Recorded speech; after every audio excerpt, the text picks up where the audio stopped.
Everything that's lovely is but a brief, dreamy kind of delight.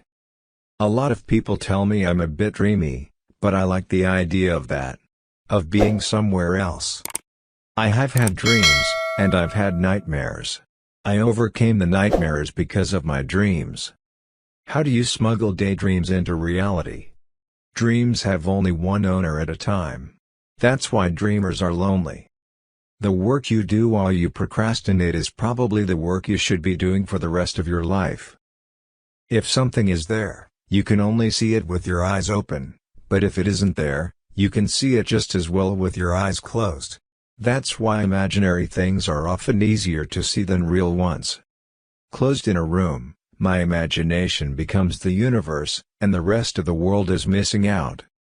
The world went on, as it does, without my full participation, and I only woke up from the reverie when someone said my name. I undertake the same project as Montaigne, but with an aim contrary to his own, for he wrote his essays only for others, and I write my reveries only for myself. Writing a book is always a hard job. One is always tempted to limit oneself to dreaming it. I believe in everything until it's disproved. So I believe in fairies, the myths, dragons. It all exists, even if it's in your mind. Who's to say that dreams and nightmares aren't as real as here and now? If you've never stared off in the distance, then your life is a shame. Great ideas emerge from useless fragments of thoughts. Dream like a child. Reason like an elder. Play like a youth. Work like an adult. How's daydreaming affecting nightmares? Showing the light where it's all dark. Everything is so dreamy when you are young. After you grow up it kind of becomes just real. She was always daydreaming. She never wanted to live in the real world. She always seemed to be separated from other children her age. They couldn't understand her or her imagination.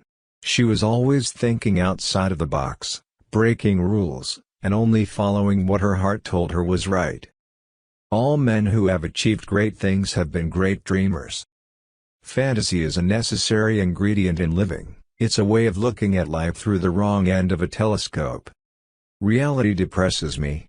I need to find fantasy worlds and escape in them. It is a good idea to be alone in a garden at dawn or dark so that all its shy presences may haunt you and possess you in a reverie of suspended thought.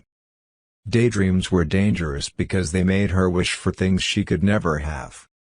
A vision without action is called a daydream, but then again, action without a vision is called a nightmare. In that sweet mood when pleasant thoughts bring sad thoughts to the mind.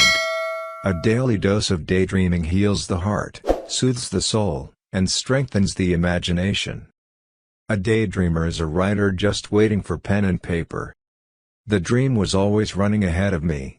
To catch up, to live for a moment in unison with it, that was the miracle. Looking back, I guess I used to play act all the time. For one thing, it meant I could live in a more interesting world than the one around me. Active imagination requires a state of reverie, halfway between sleep and waking. If your vision doesn't cost you something, it's a daydream.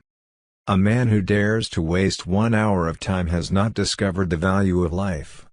Social media could be very strong in terms of bringing people together, but it also takes up so much of people's time that I wonder if we've lost the ability to daydream. Daydreaming with pencil and paper is a respectable form of meditation.